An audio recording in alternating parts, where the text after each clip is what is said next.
What's up, everybody? Today, I have a very special guest on the podcast. It's Lou Papa. Lou is in the sports memorabilia world where shoes are selling for millions of dollars. Jerseys are selling for over $10 million. It's just incredible. This industry is $1 billion industry, and we're going to get to hear all about it. Now, in addition to that, Lou is also an Amex Centurion member, which I am as well. And we're going to get to hear a little bit about the Centurion card as well as his business and how he became a Centurion member as an entrepreneur.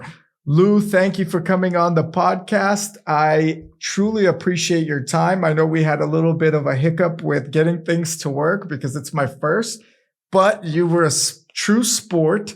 And if I had a memorabilia to give you, it would probably be my famous black t-shirt, which would sell for nothing. So don't get excited. Maybe if you sign it for it'll be a one of one. Oh, yeah, definitely. Well, it's definitely the one of the Costco brand. So someone could get a little bit of history. So Lou, not many people may know who you are, what you do. Let's first talk about a little bit about yourself and your journey into the memorabilia space and how you actually got involved with that. Sure. Yeah, I appreciate it. And thank you for having me on. Before this, I was a longtime financial advisor. So I was managing people's money, mostly retail, individuals like yourself and small businesses. I wasn't doing any large corporations or anything like that. So it was mostly on the personal finance side. Did that for a little over 20 years. Oh, wow. And then I found a buyer for my practice. And then at that point I sold to them. I guess, like others, you have that story of where you're sort of feeling a little bit of burnout. And I kind of felt like it was time to go. So I was blessed to be able to find a buyer for the practice. And then about 6-7 years ago, to be quite honest, like I sort of fell, for the proverbial ass backward, if you will, right into this space because it was something that I'd always enjoyed as a kid, and I'd never thrown out my cards or anything like that. I just kept them for all this time, and then I kind of fell backwards into it because I saw an article on ESPN.com that showed how much a LeBron James one of one card sold for back then. It was like how much was it? It was like 312,000, and that was about 7 years ago. And then there was a Wayne Gretzky OPG rookie card that sold for like $500,000. And that's when I was like, you know what? I knew I had the Gretzky card, but it was not anywhere near in perfect condition. So I just started looking at my cards again. And then all of a sudden, I just fell in love with it all over again. And, Wow. So you started collecting cards way before you made this a business, or even you were a fan first. Yes, always loved it as a kid. Probably did it for 5-6 years then, and then kept everything, and then just sort of life gets in the way, right? You go to college, and then you get a job and you get married and you kind of put it on the shelf and don't think about it for a while, and then like I say, it just sort of happened. As I was going through this life transition after selling my practice, I just bumped into an article and. Since I had a little bit more discretionary income at the time, all of a sudden I was like, hey, look at this. I can kind of do it the way that I always wanted to do it, which was, buying some higher end Michael Jordan stuff and guys that I liked. And, the rest is sort of history. That's crazy. All right, let's get a little bit more into that. And then we could talk about which actually led you to get, say, the Centurion card. I'm sure that might be one of the ways you started following my YouTube channel. And that's how we met. And the beauty about the YouTube channels is it's been a great way for me to meet people like you.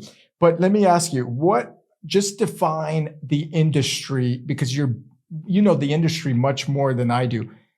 Go into how it's like $1 billion industry. It's not this isn't a fly-by-night type of thing. In fact, I was reading the article you sent me. A pair of Michael Jordan flu game shoes in 2013 sold for $104,000. And in 2023, those same shoes have sold for $1.38 million. You can't even get that type of return in the stock market. So give us, the viewers, myself, just an idea of how massive this really is. Yeah, I think that if you dig into it, between sports cards, CARDS, like the baseball cards that you grew up with as a kid, and then certainly on the memorabilia side, have exploded in popularity over the last 10 to 15 years. And like you said, it is now both facets of that space are now in the billions and billions of dollars. You might know that Fanatics, which is largely an apparel company, has now come in and really started to dominate the space. They've Yeah. purchased an auction house. They've made agreements with um, the players associations with the NFL and the NBA, so they're going to start making cards as well. So Oh, wow. Michael Rubin has really, him and his team have really come in and, started to make a large investment in this. And I think, if I'm not mistaken, you guys can probably Google this, but the last valuation on Fanatics was something around like $40 billion. So I would anticipate an IPO in the next couple of years there, and that will only make the space larger, because then people can participate either in Fanatics as a company, or if they want to buy singles of cards or jerseys of their favorite players. Wow. So they're really diving in and really going to offer pretty much cards and memorabilia to really engage their following and the fans to actually upsell pretty much anything they want now. That's incredible. Um, what are some of the challenges in the industry? I know that for example, when I buy a pair of shoes that's kind of in demand or something like this, and I'll tell you right now, Lou, I love Michael Jordan. Okay, so I'm going to let you know that Michael Jordan is, I would say, the goat of goats, in my opinion, across a lot of sports. I mean, you could. That's very arguable because there's Tom Brady, there's Wayne Gretzky, there's Messi. You've got a lot of different athletes, maybe LeBron James, Kobe Bryant, etc. But Michael Jordan, I've never owned a pair of Jordans. That's the sad thing about this whole thing. I always couldn't afford them. I always wanted them. But now when I buy a pair of shoes, and I still haven't owned a pair of Jordans, but let's say I bought a pair of Yeezys and I couldn't get them on time or through Adidas, but I'm always worried about getting a fake pair of shoes. Is that one of the challenges in, say, the memorabilia space or even the card space where people are faking these things? I think it's a yes to both your questions, both in cards and in shoes. As a Okay. matter of fact, the timing of your question is actually really, really wild, because our space here in memorabilia is going. We just went through a very significant, um, sort of black mark slash scandal that just happened a couple of weeks ago. As a matter of fact, myself and about five or six other collectors were helpful, to the community at large to identify a fake photo match. So what happened? Wow. This guy bought a Michael Jordan jersey from an auction house, and this guy set up an elaborate scam. I mean, he created a fake website that said that he was part of a foundation from a photographer, who had photographed this game, courtside at Orlando and Chicago. And then he had these photos that he doctored and tried to get them past PSA, which is an authentication company that would tell you, whether the photos are real or not. Fortunately, PSA said no to them, but Oh, he still took them to a photo match company called My Gray, and he actually got them to pass it, and that said that that the photos were good, and thus they issued a letter of opinion saying that the jersey was actually matched to two very significant games in the 95-96 season. wow. So in Which theory, was a great season, by the way. yeah, in theory, had we not caught this, that the match was bad, because you could just kind of tell that the photos were, kind of photoshopped in some way. Okay. And then you could also tell because Dennis Rodman always colored his hair different. So Yeah. kind of funny what this guy leaned on that actually could be picked apart. But the long and the short of it was, this guy bought this jersey for like $26,000, and had it been real, and the photo match been real, it probably would have been worth about $1 million. So Wow. very similar to the art world, even some different scams that occur in crypto and stocks and Yeah. things like that. Anywhere where there's a lot of money to be had, if there's a trade that goes right, or if there's, in this case, a photo match that goes right, any kind of arbitrage opportunity, I think Sure. you'll find some people that try to, Of bend course. bend the rules a bit, or try to make things to their advantage. But I'm pleased to say that some very high end collectors, were able to catch on to it and make sure that that it didn't go any further. Actually, Darren Rovell, wound up writing a big article on it. So you guys can Google it later, if you have an interest. But the long and short of it was the photo match company wound up decertifying their letter of authenticity, and now the jersey is no good. Wow. So did someone actually buy that jersey or was it at auction The guy that was trying to pull the scam bought the jersey at auction, for and 26,000? yeah, and the Uh-huh. jersey itself is fine. Yeah. But what the scam was is that he was trying to very definitively pinpoint it Sell it. to certain games, which were like Eastern Conference Finals games in '95 and '96. So as Yep. you alluded to earlier, Yeah. you've seen a Jordan Finals jersey sell for $10 million Yep. at Sotheby's. This would have been the round prior to that, just in an earlier year. So you know Wow. to be able to take say 26K and turn it into $1 million, had he been successful, right, would have Right. been.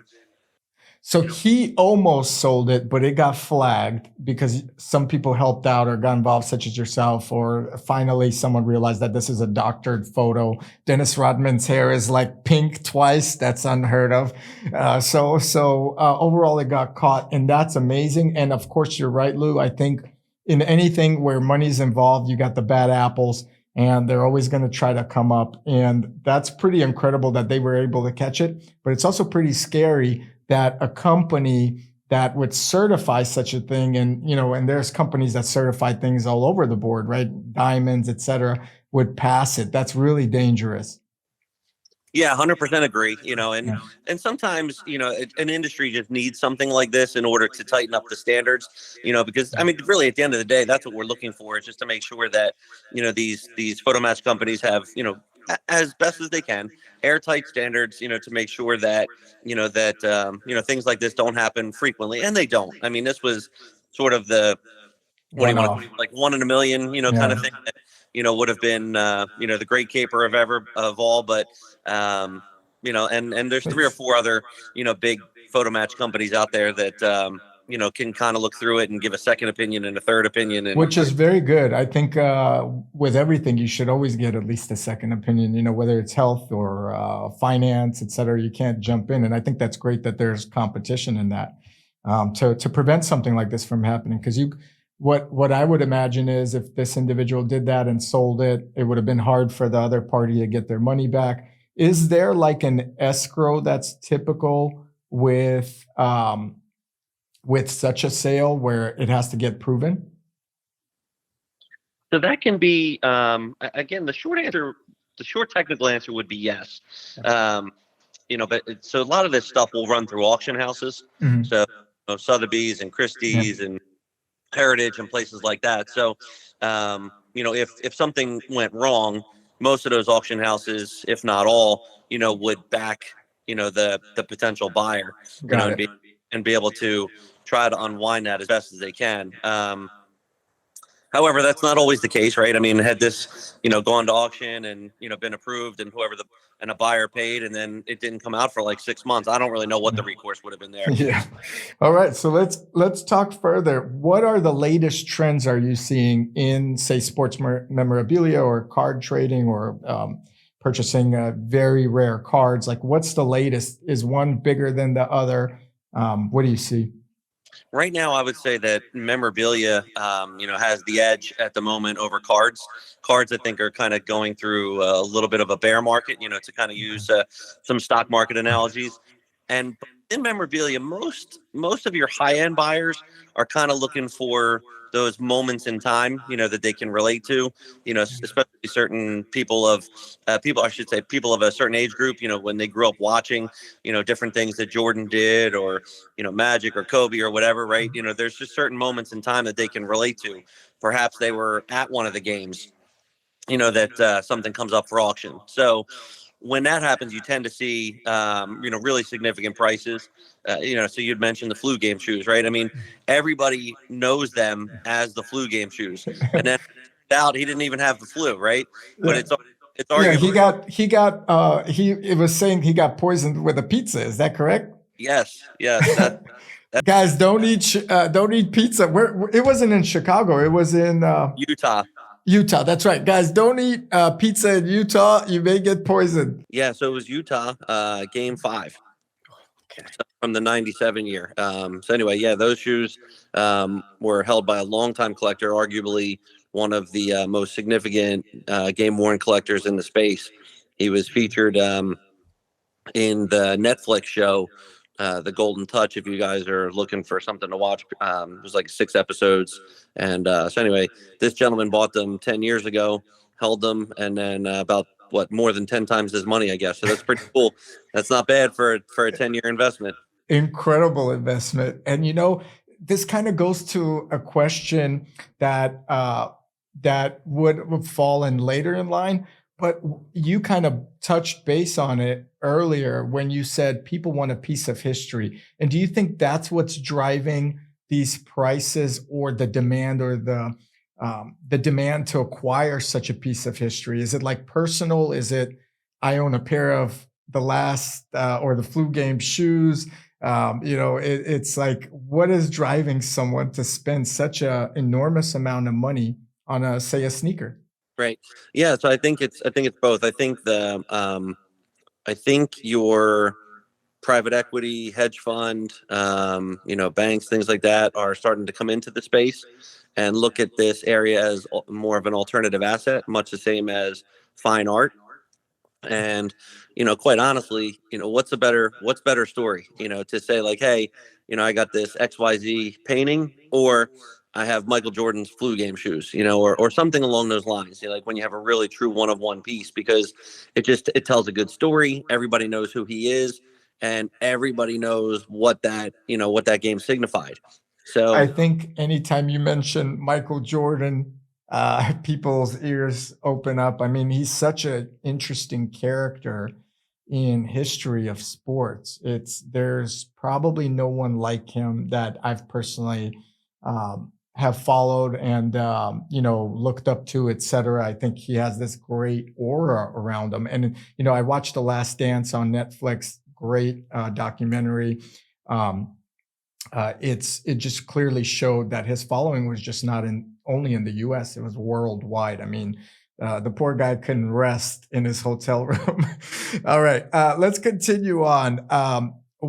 Give me some pieces of memorabilia that you own that you're excited about coming up or potentially selling, whether it's at an auction house or in however you want to sell it. And then we could go into how you find your clients and what advice would you recommend to new collectors. So some of the memorabilia you own that you feel is going to explode or is already exploding. yeah, so I'm more of like a sort of like a super collector that goes on sort of passion projects. So I kind of wrap myself into a particular athlete or two, and then try to build something like just kind of cool, that I think maybe most other people can't. So I had sent you a link to take a look at, and my friends and I had some fun making like a quick little 15-minute documentary on my shoe collection of Jordan. Yeah. So what I did, which I think is pretty cool, is I've been able to acquire one pair of shoes from every season that he played, throughout his entire career, including a pair of baseball cleats from when he was with the Birmingham Barons. Incredible. So I've been working on that for about 4 years. I finally completed it with the help of two other really significant collectors, that were willing to do some trades with me.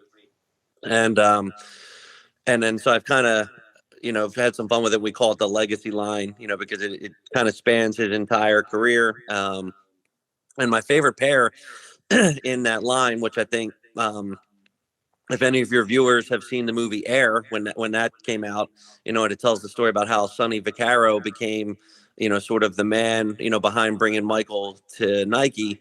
So in '91, after the first final, Sonny was fired by Nike. And as a thank you to Sonny, for all that he did for MJ, Michael had someone go to Sonny's hotel and leave him a pair of sneakers.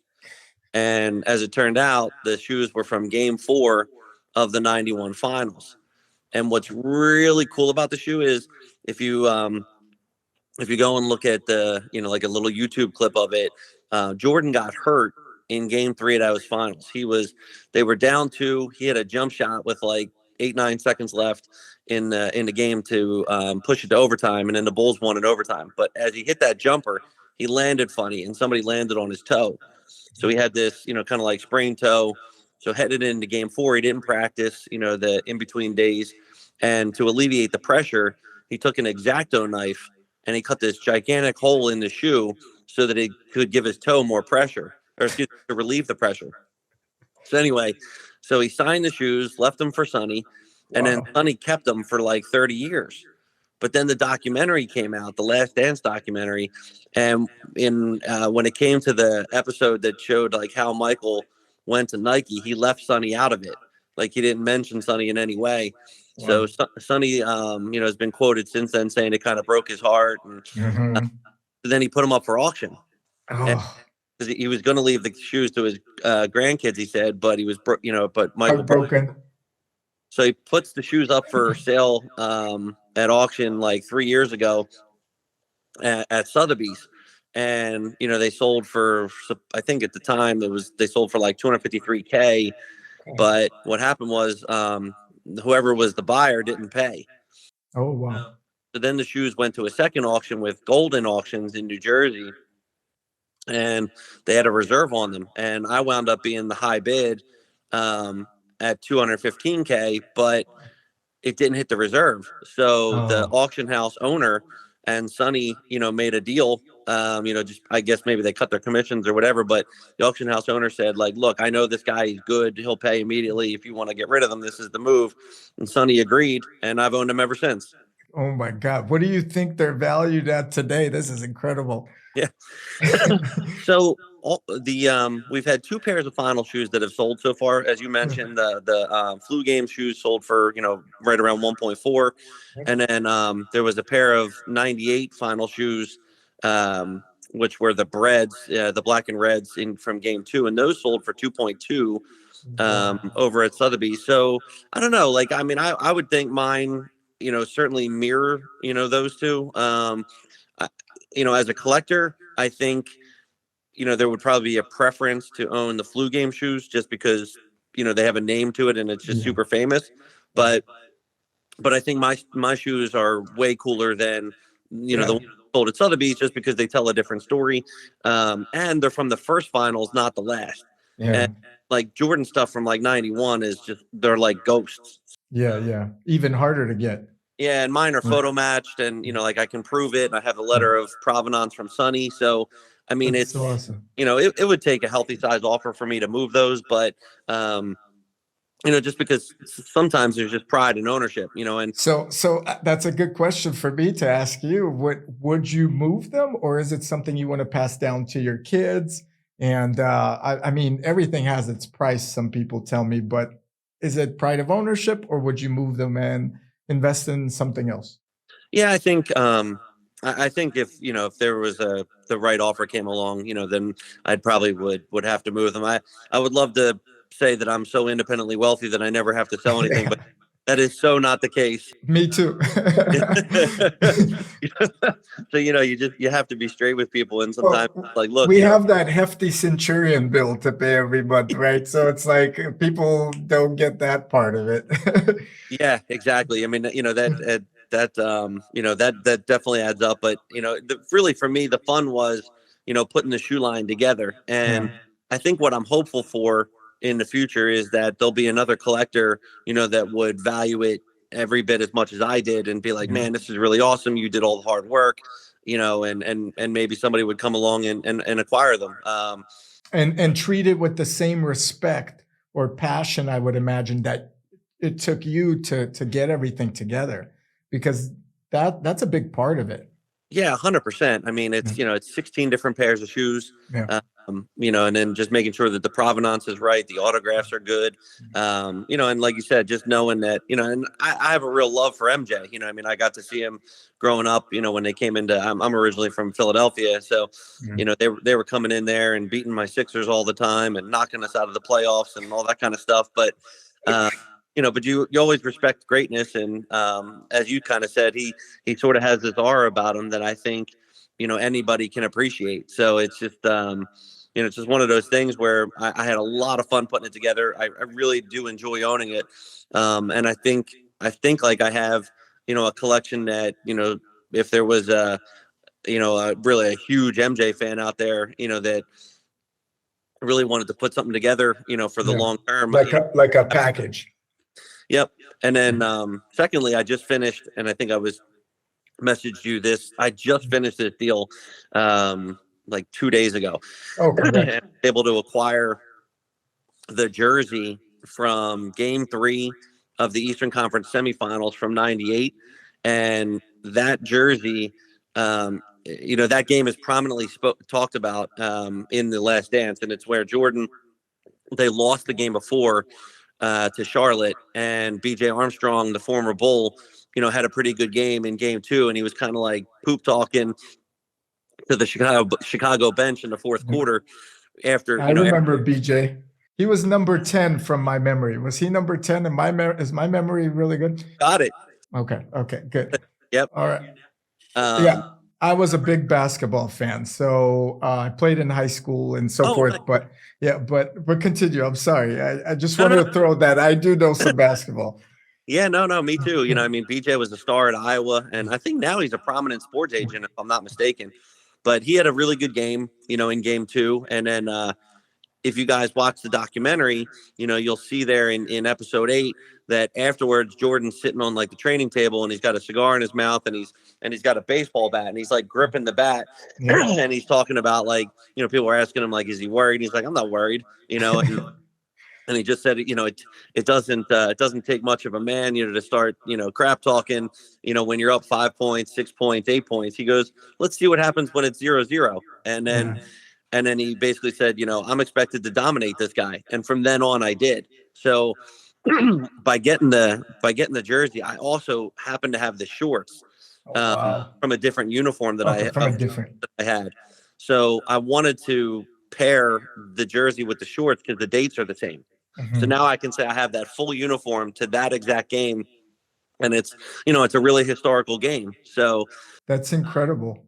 Yeah, so I was able to put that together, and ironically enough, it was because there was another bidder, that didn't come through at auction house, and the consigner of the item, he and I were trying to work a deal out before it went to auction. So he came back to me, and he was like, "Hey, would you still be interested?" And I was like, "Yeah, but it's gonna, my offer is gonna be about $100K less than it was before, or more." And he kind of understood that, but I was just thrilled. Like I finally got it. I'm going to make a post on Instagram, with all the photos and everything. And then as we speak, I'm working on something where I'm trying to sell my other jersey, for a couple of other really cool pieces. So one of which would be a really neat looking, a really neat historical North Carolina piece. So if I get it, I'll share it with you, and then you can have some fun posting it.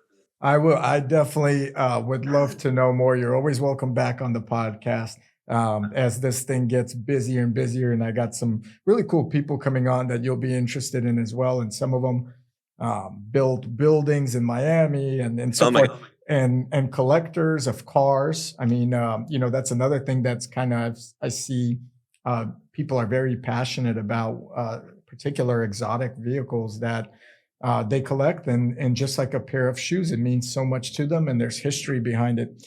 All right, let's focus on Michael Jordan for a second. It seems like a lot of your collection is surrounded around Michael Jordan, but do you see potentially in the future other athletes, and there's been already other athletes that have significant value in their jerseys and so forth, but what other athletes do you see potentially in the future really getting that type of respect, that type of attention, that type of feeling of history and belonging? And it's probably, I would guess, a lot of it is in European football or soccer. Um, Yeah, no doubt about it. I mean, I think that especially guys that have had longer careers and may have moved around a little bit, like Messi for sure.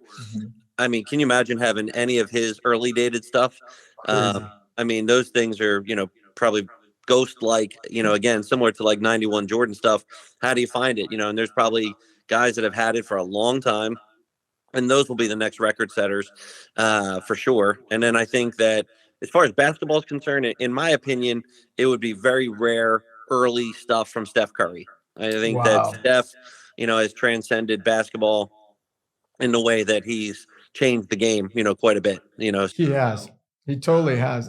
I've seen an Instagram clip of kids, probably in high school, maybe junior varsity, just shooting threes from half court back and forth, and people are like, "Whoa, whoa!" As they made it like 10 times in a row. So Steph Curry completely changed the game. Night and day. It almost took out the big man position where we haven't had a dominant big man in a long time. So I think his stuff is definitely going to sell. He's actually doesn't live far away from where we live. I've never met him or anything like that, but he's a super athlete, and he recently even won a golf tournament in Lake Tahoe. I saw that.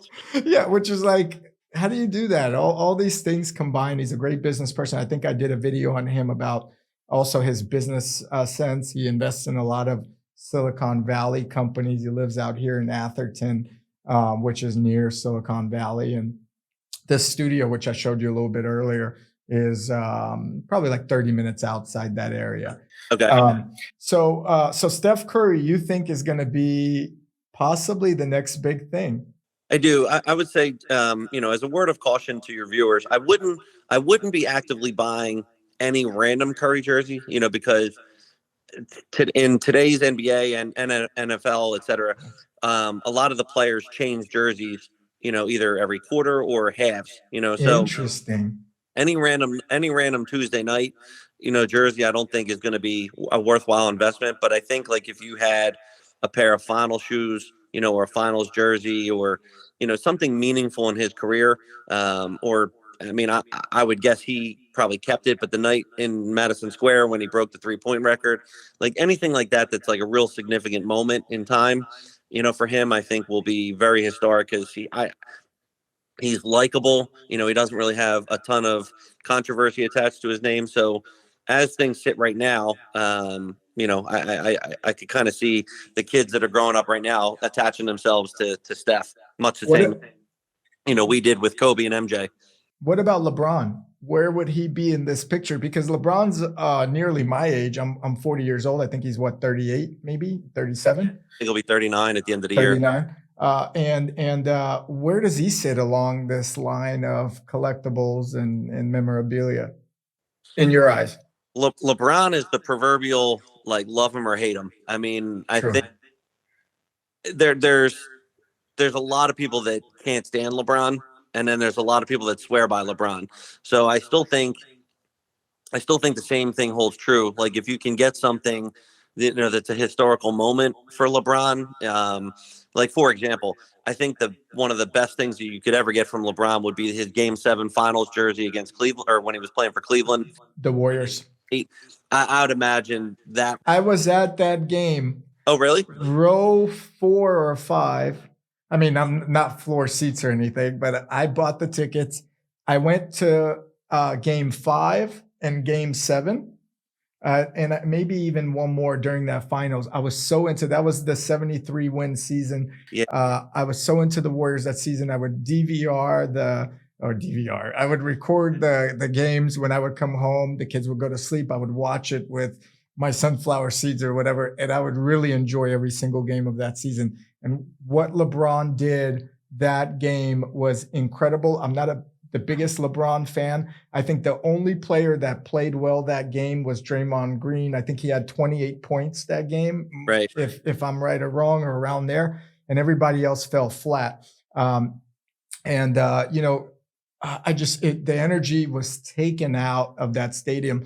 And the one thing I'll tell you, just being there, is the Warriors fans are a very interesting breed. They're not like the old Niner fans. So I grew up in San Francisco where we would go to Candlestick Park. That was like an intense scene. Okay, people would really come in. It was a lot of, I would say, blue collar people where it was like real diehard fans. It wasn't like this prestigious group of people or maybe very wealthy people. To get to a Warriors game, you're dropping a lot of money, and I feel like some of the fans are very reserved in their yelling and screaming because a lot of them are corporate Silicon Valley people, Okay.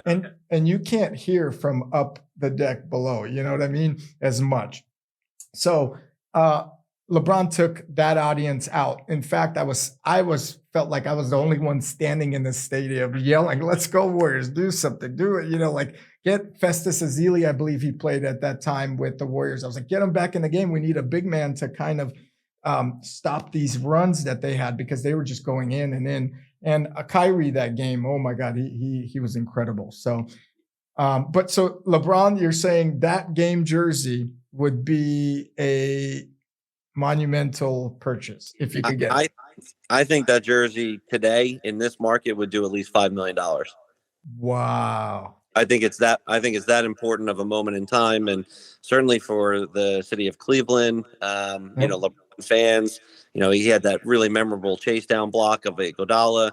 He had 40 something points in that game. They beat the 73-9 team. So, in my opinion, either that or like his very first ever jersey, something along those lines, would be where you would want to be with LeBron. Again, similar to what we were saying with Steph a few minutes earlier, now they change out a lot. There's way too much Laker stuff. I wouldn't really be a buyer of any LeBron Laker stuff. I mean, maybe if you had a chance to get the game where he broke Kareem's points, but again, that would go for millions of dollars, which I certainly don't have. So you're saying you wouldn't buy the what do they call it? The bubble season. You would not buy the bubble season finals, most likely, unless I wouldn't. And it's not. I don't have anything against that championship. A lot of people you hear. Okay, I was going to ask you. It's an asterisk or things like that. I just sort of associate it negatively though, just because COVID is, a lot of people fall on both sides of the fence with what they think of COVID, and just it was sort of a really sour time, in the world. And as much as I respect all the athletes from all the sports for helping bringing us forward, I just don't think it was something where you're like, man, I got to have that. Yeah, I gotta have the COVID year jersey. I mean, it just doesn't. To me, it doesn't bring the same level of joy, to tell a story. I agree. It was definitely one of the weirdest times in my life, and I hope I never get to experience it again. That's really what I will say to that. And I don't even want to go into the politics of things on this podcast. I just completely want to stay away from it. All right. We're here to have some fun and just talk about memorabilia, trying to make a few bucks and things like that. So you mentioned a little bit, you kind of warned the audience, like, hey, be careful buying stuff because it doesn't mean it's going to appreciate to a few $1 million. If I'm looking to get into memorabilia, what would be a brief approach that you would take as someone starting out in the memorabilia or cards game? Sure. Well, I think first and foremost, you want to buy what you like, and buy what you love, in terms of, things that are meaningful to you, because it can't be all about the money. Like if you're not collecting, because you love it, then you're probably not doing it right. Because markets are volatile, and these are just as volatile as equity markets and crypto markets and anything else. So that part of it, I think, could drive people a little crazy, and they might not like it. So I think if you stay in eras and genres of things that you like, then you'll have a lot more fun with it, because those are the things that you're into, and it's there's passion behind it. There's a reason why you're buying what you're buying. And then it just, again, it continues to tell a really fun story, and I think that if you tell a fun story, to your friends and even a potential investor, they get it, and then all of a sudden they're like, okay, I see the light. I see where you're going with this. I want to be a part of it. So I think, stay within your budgets of what you can afford, and then, just continue to try to make of it what you can. But if I would stay away from speculative buying, based on just, hey, I think XYZ stock or XYZ player, is going to go to the moon. And I'm buying just a random Wednesday night jersey, of, like look at a guy like John Morant. I like John Morant. I'm here in Tennessee. He's in Memphis, and that's the closest thing to us. I mean, that guy is what a wonderful player. I mean, he can jump out of the Incredible building. player. Incredible. If they could focus him to just staying out of trouble. So that, and so stuff like that, though, a lot of times, it can negatively impact, what I'll call hobby value or player value. So, the uber modern, like meaning like players today, trying to do that is tricky. It's, because sometimes if they run afoul of different things, then all of a sudden, your investment, can take can drop big time. If he or any player all of a sudden gets accused of something very bad, that could completely devalue anything. And that's what's so incredible about Michael Jordan, for example. He stayed out of politics, in my opinion. He, I think, quoted or famously quoted, and he probably said this, I don't know, you could correct me. He said, well, white people love, basketball too, or something like this, when they were trying to get him to pick sides. And, so, he's played it neutral. And I think because he stayed so far out of trouble, his clothing and his jerseys and shoes are, in my opinion, always going to just appreciate. Yeah, if you have something rare enough, for sure. And I think his quote was something like "Republicans buy sneakers." Yeah, there you go. I said white people, but yeah, Republicans. That's right. He's like, hey, they buy shoes too. Right. Regardless of the political spectrum that he falls on, and who knows what he falls on. I don't know. And that's incredible for today. It's like, hey, you're running a business, just run the business. I had another question for you here, because we're talking about running a business, getting into a business.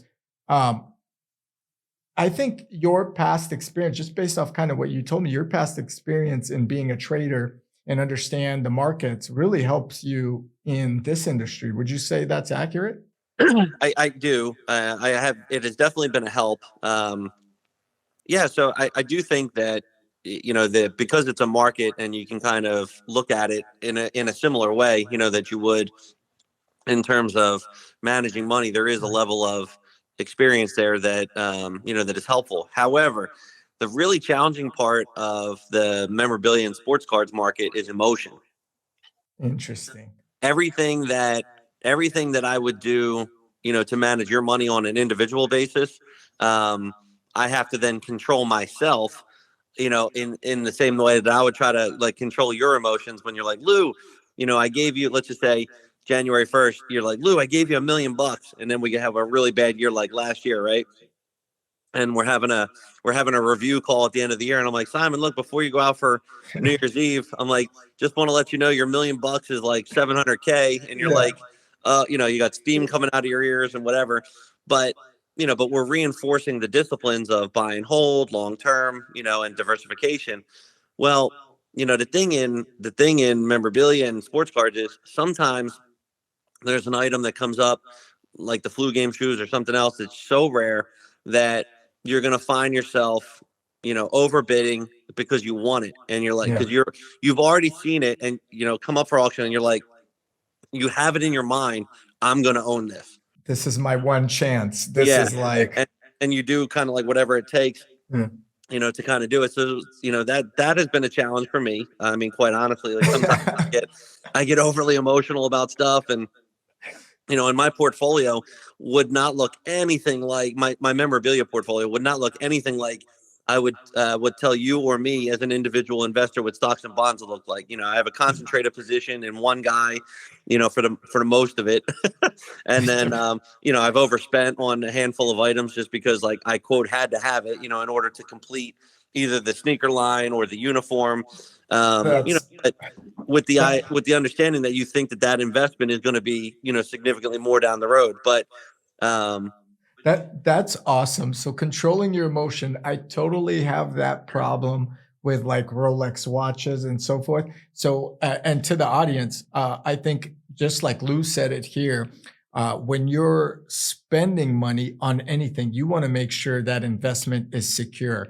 You want to make sure that you are buying that in-demand rare item and being careful and watching the fluctuation of prices. Because Lou, when I purchase a Rolex, I don't just go in and buy just one that anybody could get.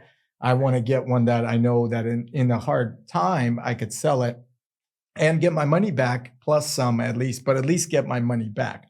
And I have also emotionally bought things in the past where it was a hype or something that wasn't proven, and I've lost money doing that. So you guys, and cryptocurrency is one of those prime examples, I think, where if you didn't invest at the right time or didn't leave at the right time, that failed.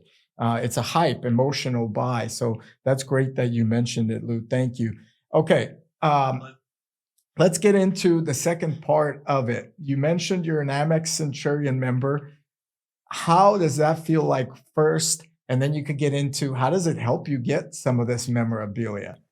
Well, first and foremost, I have to tell your audience that you were the big inspiration for me Oh, on the Amex Centurion. So, and I thank you. think you remember I reached out to you privately, through Instagram, maybe a year and a half ago or something like that. So you and I have been chatting for a little bit.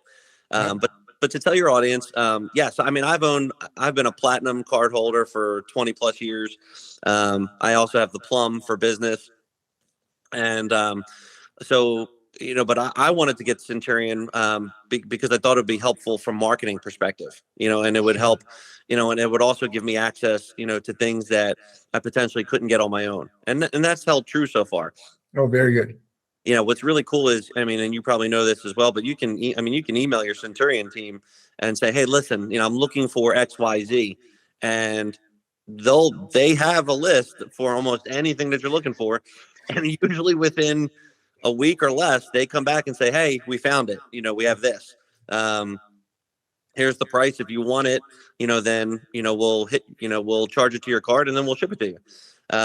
So that's pretty wild. Like I've purchased directly from them a couple of times. And, Yeah. when I'm making like Instagram posts and things like that, I try to, mention them or hashtag them and things like that. Smart. I should be doing that. I don't know why I don't do it. It's funny though, but yeah, so I had the idea, of trying to get it on my own, and Yeah. then I just started Googling everything that I could find, about Yeah. it, like what goes into it, how do you get one, and sure enough, I came across you, Yeah. and Thank you. yeah, it was And awesome. I was helpful in that regard, correct?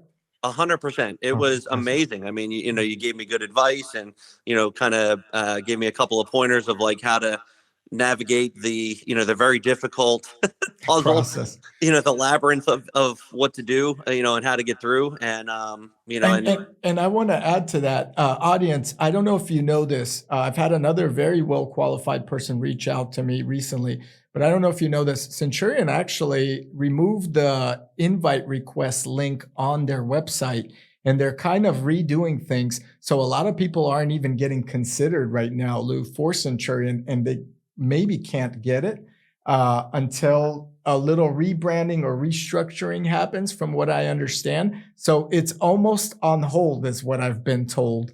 oh wow. Almost, yeah, almost. I don't know what that means, but it might be even harder to get the Centurion card today than it was ever. So I'm glad you got in, Lou. And I've had people that reached out to me that are spending, quite a lot of money, and they're saying that they can't get it. Can I help, etc. So I'm glad the Centurion card has been helpful to you, coming from a platinum. Now, that's another question. Is there a big difference to you aside from maybe the marketing, or what's the biggest difference you've seen, I should say, from platinum to Centurion? Two different animals. Yeah, two very different animals. Marketing and just access. I think like access to be able to, as I was mentioning earlier, send a random email and say, hey, I'm looking for this, Mhm. and and it doesn't just go into the abyss. And then secondly, the travel accommodations are pretty cool. I mean, with Yeah. Centurion, I mean, like when you're in an airport and you can, with the clear membership, I mean, you don't wait for anything. I mean, you just go Sure. right through, and they have these wonderful lounges. So, I mean, there's little things like that are actually pretty big, if you're moving around the country a little bit. So I like that a lot. And then I mean, like when I bought this one Jordan uniform, not the one that we spoke about a few minutes ago, but the one that I got about a year and a half ago. I called Centurion. I told them what I was doing, and they were like, "Yep, knock yourself out." And that was by far my biggest purchase. I mean, it was like 600K, and Wow. they approved it, and like. And the auction house was like, yeah, this is awesome. Like, they took it in a heartbeat. Like they had no problem. They're like, we know exactly what this is, and we would be glad to do business with you. Wow. So that was going to be my question. What is the biggest purchase you made? And it sounds like it's a $600,000 Michael Jordan jersey. And Centurion, you gave them a heads up. Yep. You called them, you let them know what's happening. They instantly approved you. Now, let me ask you, did they ask for any paperwork to approve you, or they just gave you the green light? They gave me the green light because by the time that I had asked, I had built up, I guess, 12 months or 18 months worth of payments, and Mhm. they could see a pretty consistent level of spending. This was well above that, but Yeah. they were courteous. They were just like, look, we understand it, and we told Yeah. them what it was, and I'm like, and I was joking with them. I was like, look, if I default, you can be part of ownership with me Yeah. in, In a piece of history. in a piece of history, and we're not going to lose money on it. Yeah. So they laugh the same way we're laughing. They're like, okay, Mr. Baba, yeah, good luck with that. When you travel, do you enjoy the level of attention that they give you as a Centurion member at the lounges? Um, I would say for me, it's a step above the platinum. What are your experiences with it?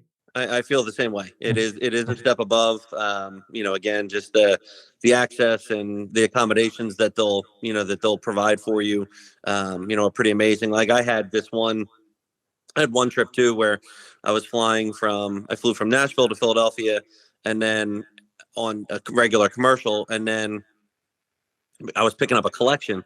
So it was too big. So I had to like ship some of it home with like UPS or whatever. But then Oh, I had to charter a private flight to get the yeah. rest of it home. And they couldn't have been more helpful. I mean, they had Okay. made recommendations, and they told me where to go in Philadelphia because it was a completely separate terminal. I didn't Mhm. I didn't even know it existed, because I don't Wow. private, Yeah, so yeah, yeah, yeah. just one of those things, this one And I stop. assume you chartered because of the value of what you were bringing. Like I wouldn't let it leave my sight. Yeah, exactly. I mean, Yeah, like yeah, the super expensive stuff that I was buying all came yeah. with me on that flight. That's So incredible. yeah, and it was tremendous. I mean, just tremendous service. I mean, they had they helped me get a driver, to the other part of the airport. They got me ready, to be picked up in another part of Nashville and taken right to my car. I mean, it was you just could not ask for anything more than that. Like for a very brief moment in time, I was like, oh my gosh, this must be like what Warren Buffett or Elon Musk feels like or something Yeah, like. yeah, every day. Yeah, I'm It's just it. this. I'm just this middle of the road guy that's buying collections and trying to make a few bucks on each one. Well, the surprising thing about Centurion is a lot of the people are like you and I. They're hardworking people. They're very humble business owners, et cetera. Of course, Elon Musk and the top 500 millionaires and billionaires are on a different level, but a lot of them are small business owners or medium-sized company owners, and they enjoy these benefits and they expect a level of luxury that Centurion provides, or attention, I should say, a level of attention to their needs. And I'm glad that Centurion has been extremely helpful with you to accommodate all these travel needs, as well as even helping you with the purchases. Because I've noticed, and we could go into it a little bit as well. When I buy something using a Centurion card, whether it's at say a Hermes store for my wife, or a Rolex store, a boutique, or a Patek store, they treat you a little bit different, or they respect you a little bit more on that level. Before, you would maybe bring your checkbook, I would imagine, with a very nice cover or a leather cover on it, and that would kind of show off that you're serious about writing a check, maybe. But now it's the card. Would you say that it helps you at a luxury boutique or anywhere else as well to gain that extra attention? From that perspective, I can tell you that my wife has said that it does. She's Okay. walked into a couple of designer stores, to do the occasional one-off shopping. Like if Yeah, yeah.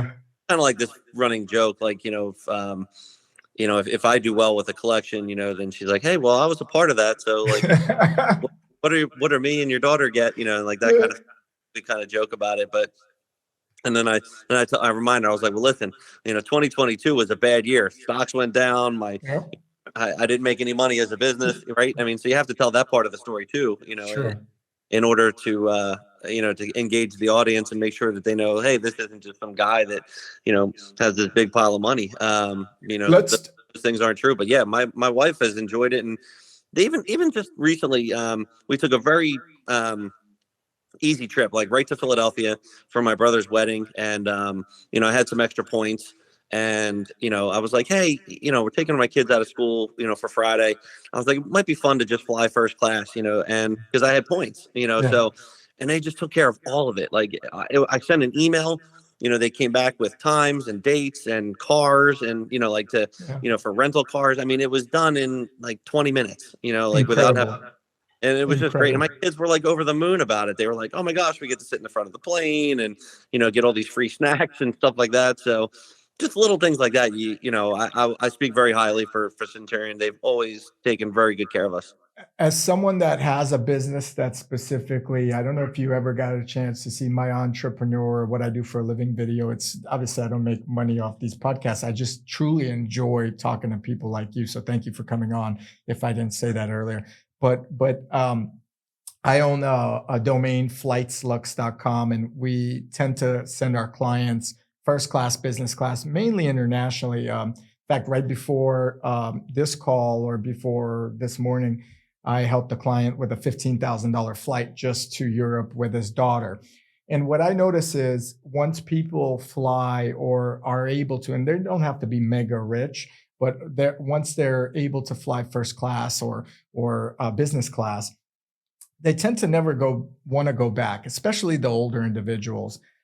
So your first class experience, I would imagine that you would hate to go back to economy, and so would your kids in the future. Because I've had the same thing where I've flown my kids in first class to Miami or Mint, JetBlue Mint, or not actually we flew international as well in the past, first class. And when I put them back into economy for whatever reason, they're mad at me.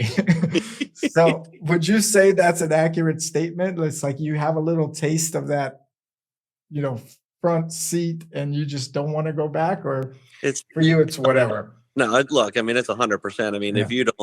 if you can, fly first class or business class all the time, more power to you. And, you definitely don't want to fly economy if that's a possibility for you financially. Yeah, my kids giggle. I mean, they're like, because we had just flown, where did we go before that? We flew to Baltimore, Okay. and we flew economy because we were going to visit my in-laws. And and then to Philadelphia, they're like, well, why didn't we do this the last time? And I was like, because we don't have $3,000. Yeah, yeah, yeah. We Yeah, don't never ending 500,000 points, to because we fly economy all the time. yeah, I yeah. mean, all the time. So Well, that's good. You keep the kids humble. When I sometimes fly, I fly in economy. For some reason, it's harder for me to fly in economy if the wife's coming along. I don't know why. It just completely changes the mindset. So I'll end up upgrading her sometimes and just say, "Hey, enjoy your time." And I'll be in the back with the kids. And she lives the life. So if she ever sees this, Veronica, you owe me a switch where you go back there. Um, and okay, that's good. So let's talk about that. Actually, you mentioned your kids. I brought them up as well. I don't know how many kids you have. This is actually our first full conversation for the audience to know. How many kids do you have, and how do you manage your time to run a successful business as well as be, I would imagine, a great father. So let me know how you juggle those things and what advice you would give to somebody. Sure. Well, look, I have two kids. My son's 15, about ready to turn 16. So, he wants to start driving soon. And then Yeah. my daughter's 10. And then we got four dogs running around. So it's a busy house. Um, so like right now, kind of jokingly, but I'm sure, you guys and your audience, that have, kids that are under 16, I think as parents, we're all sort of, I kind of refer to myself as a glorified Uber driver right now, because it, like right now, and they're both in season right now. My son runs cross country and my daughter swims. Okay. So it's nonstop. I mean, it's 5, 6 days a week, between their practices after school. Like tonight, like I have a neighbor picking up my son from cross country because I have to take my daughter to swim because my wife's out of town, at a work conference. So, I mean, look, the kids are the blessing. I mean, all I try to do is love them to death every single day. Tell them that, as many times a day as they can handle it. Because I think one day, we're not going to be able to say it, or you're not, God forbid, but you might not even remember who's who, if you get to be old enough. And you just want those memories, Yeah. but at the end of the day, that's what it's all about. So, for me, I just try to be present with them, as much as humanly possible. If I'm at their meets, I'm watching and cheering. I'm not on the phone or anything like that. Congrats. If I'm at one of their practices, I'm just getting work done there. But at least they know I drove them there and that I am there to pick them up. That's Um, awesome. so I don't know if I'm a great dad or not. I do ask them periodically. I'm like, is there What anything do I they can do? say? Yeah, like how am I doing? Yeah. They tell me what they, the likes and the dislikes, but for the most part, they seem like it's okay. Okay. Like they don't hate me yet, or it's not uncool to hang out with dad or give him a hug yet. So I'll continue to take that for as long as I can get it. Good for you. You're reaching that interesting age, and I have a bunch of buddies that are a bit older than I am, and some of them have kids in just starting high school, some are getting out of high school, and there's that. Luckily, you're a boy is the older one, but we tend to see a lot of like things or the dads tell me a lot of hardship or communication issues that come in when a child goes into high school. So it sounds like you got that under control. And I always told my wife, one of my employees was like a Hell's Angel or something. And I told him, I said, hey, when my daughters turn 15 or 14 and I'm dropping them off at high school, you're driving with your buddies and you're revving those engines and we're leaving. And that's it. That's all I want out of you. And he said, okay. So it was kind of a funny experience. Um, all right, that's cool. So you juggle, you make sure you're present for the kids to see that. That's very important. You try to be off the phone, which is like glued to our hip nowadays. And you respect the value of family, and that's wonderful. Um, I think ultimately what it comes down to is memorabilia, cards, the Centurion card, all of that stuff is great. But if you have all these nice things and you really don't have anyone to share them with or pass it down to, it's kind of, I don't think it becomes as meaningful. And you even mentioned that interesting in the podcast earlier in regards to your legacy collection. You wouldn't just want someone to get that collection that doesn't appreciate it as much as you do. I mean, obviously they wouldn't pay for it if they didn't, but Right. you meant that there's more meaning to it. You want someone that has love to acquire it at a certain point and carry that on. Would you bring your kids into the business that you're in, or do you think, let's say, your boy would be interested in the future, or are you going to let them do their own thing?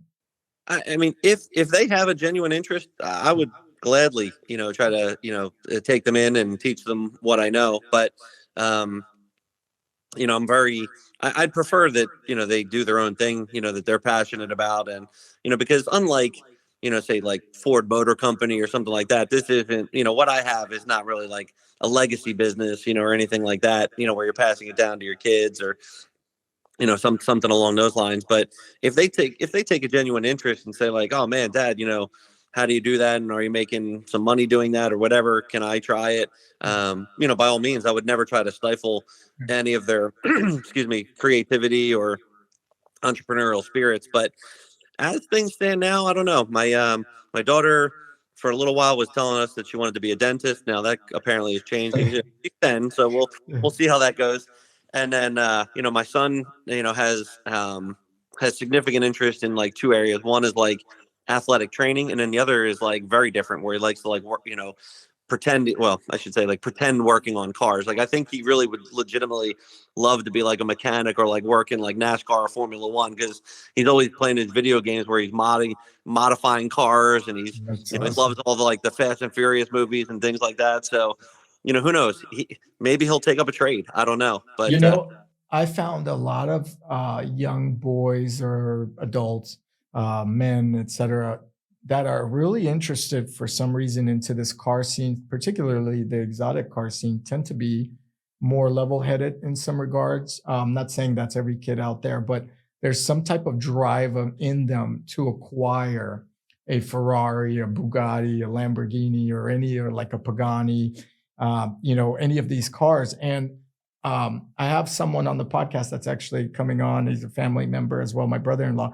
He loves cars, and part of his passion and his mindset has always been to acquire like luxury cars at a certain level. And to do that, you have to kind of level up. You can't just go in and buy all these cars. right. So I think that's great. All right. One more thing I want to ask before we kind of conclude this is you mentioned earlier in the podcast that not everything's always peachy and rosy and so forth. You mentioned 2022, or I believe that year was the year you mentioned.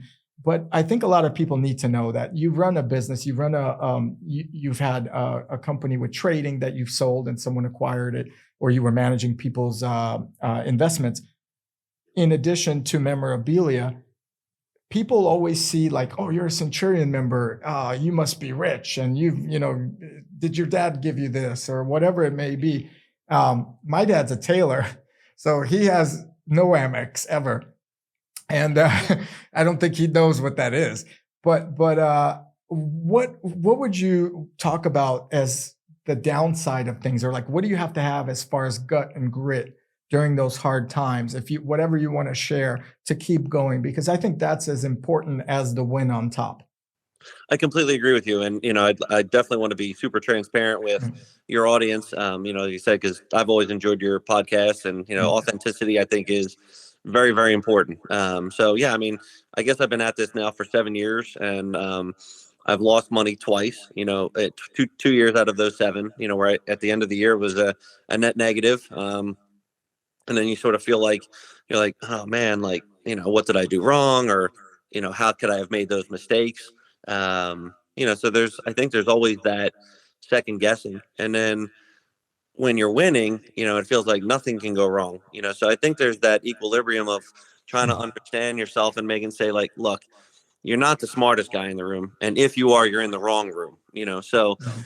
you just for me, when I've lost, it's because I've become undisciplined. Like I've gotten away from, what made me successful. I've taken on risks that I shouldn't have, overspent, over leveraged, things like that. So, I mean, I could tell you in the 20, what am I? 26 years, since I graduated college, because I'm 48 now. Yeah, I mean, look, the beauty of what I used to do for a living is it does teach you discipline and compounding, and taking your time, and sort of the proverbial get rich slowly. With just put the money in the accounts and just let it grow. Sometimes when you're in these newer spaces, where hot money's coming in, you can make a lot of money fast, but there's no like sign that says, "Hey, get out now, turn right." Yeah. So, you're gonna have to be able to, you gotta be willing to take the hits when they come. Because I promise you, I'm not one of those guys that's made of money. I know we've talked about, I've spent some big money on some stuff, but usually that was coming off gains, and then, some of that money got reinvested into like retirement accounts.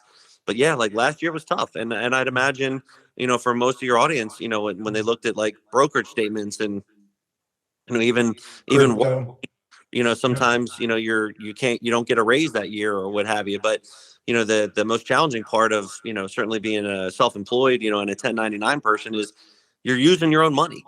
So when I took the loss last year and you see it on the bottom line, and all of a sudden you're like, oh my gosh, you feel like a ward of the state, because you're like I'm gonna get a refund this year. Like it's so weird. Yeah. I know about that. You don't feel great about it. Yeah. I want to add to that. Lou said two great things. He said, one, if you think you're the smartest guy in the room, you're in the wrong room. The second part is you will have downtime, or bad years or bad months. I think it's inevitable in any business that we do. It's never an uphill climb. And I would say you can't give up. Controlling your emotions, Lou, seems to be a big topic here, where you got to ride that wave, but there is no signal to turn away and sell or get out while you're on top. So you got to know that. And that's incredible. And I think that's why you're so good at this, is because you've seen those level changes so many times over the course of your time. I truly enjoyed this podcast, Lou. I will say you're more than welcome to come back on to talk more about the Centurion. I felt like that was a good aspect of who you may be, but I wanted to let people know the man behind the Centurion card. A lot of my fans are credit card fans, but I really want people to know that, hey, it's not just having the card. It's the work that you get into to getting the card, which helps you get other things such as some of the memorabilia that you have. Before we go, give us your website or your Instagram handle where someone could find you in case they're interested in any memorabilia or interested in connecting with you. And of course, I'll link it below as well when this video comes out. Thank you, my friend. They can find me on Instagram, and my website are the same. It's called memorabiliagroup.com. Perfect. And I'll link it, guys, below. So don't worry. Lou, I feel like we'll be back on at one point in time. It's a pleasure to have you on in such a big industry, $1 billion industry, and something others may consider, whether it's on the side or whether it's a full blown investment. You did mention FanDuel really diving into this, and I would imagine they won't be the only company that really tries to target this market going forward in the future. So it to me, I feel like it's going to actually blow up and develop into something that's more official, more well-known, and really come into kind of, I guess, that limelight or the Game 7 finals, so to speak, where this becomes a thing. I think it'll be a little less Wild Wild West and hopefully a little more mainstream. I think we're all sort of rooting for that, because what we would like to do is have, a lot of people like yourself cross over, and say like, hey, you know what, it might be fun to put a piece of my, asset puzzle into something like this, and then, have some fun showing it off. Next thing you know, I'll be watching your podcast and you'll have a Steph Curry jersey hanging on your wall. That's what I was going to say. I was going to say Steph Curry needs to send me something that he sweated in that I could post on one of these walls that I've showed you here. I'm going to track him down somehow or some way. Don't worry, it will happen. And then hopefully one day you'll see us here and we'll talk about his memorabilia, and we're going to have to FaceTime you in to see what you want to do with him. So you never know. That would be pretty incredible. I know one of the guys that does his private autograph sessions. So if you ever do want to take me up on that, I'll connect you guys, and then maybe you guys can put something together with him. Who knows? You know what? Why not? If it happens, it happens. I always tell the audience, you never know until you ask, and you never know until you open that mouth and really just go for it. Because it's kind of like that girl at the dance. If you're just staring and idling, she's going to go with somebody else unless you make a move. So you got to make a move on anything you do in life. And that's what leads to success. Indecision is worse than a bad decision. And to me, I think that's how I've been able to connect and get to the level that I am, is just really trying something new, trying something more. Hopefully that's inspirational Lou, thank you so much for coming on. It was a pleasure. It's really nice to finally get to see you and talk to you after, like I said, the audience may not fully appreciate it, but you and I have been bantering on and off for a good year and a half now. So the audience will fully appreciate this, Lou, because they're good people on my channel. I appreciate it personally. Like I told you earlier in the podcast, I'm not doing this for money. I don't know if this will ever make money for me, but it's so therapeutic. And hopefully the people that do watch get something out of it and really something encouraging. But I appreciate you to the fullest. I think you have my mobile. You could text me anytime, call me anytime. If you're ever in the Napa Valley area, stop in. We'll go get a nice glass of wine because you sound like a great individual, and I'm honored to get to know you a bit more. So it's my pleasure. It truly is. So I love stuff like this. Thank you for giving me that time. thank you, Simon. I appreciate you having me. I hope you do great with this, and I'll help you promote it in the best I can. My pleasure. Thank you, Lou. Thank you guys for watching. Lou Papa, he will go ahead and give me the links to his Instagram, which I actually already have, but we will go ahead and keep in contact. I'll keep you updated if any new jerseys come out or anything like that. Do follow him on his Instagram channel. Please do make sure to check out this video. If you liked it, like the video, subscribe to the channel if you haven't done so already. Comment below if you have any questions for Lou as well. We could always do kind of a wrap up, whether it's in regards to memorabilia or even the credit card. And maybe one day he'll come back on and we could just dive into the credit card aspect. Lou, thank you again. I appreciate it. And I'll catch you here in the next episode, I guess. That sounds great. Thank you so much. And best of luck to you and the audience, and look forward to chatting with everybody. Thank you. See you guys. Bye.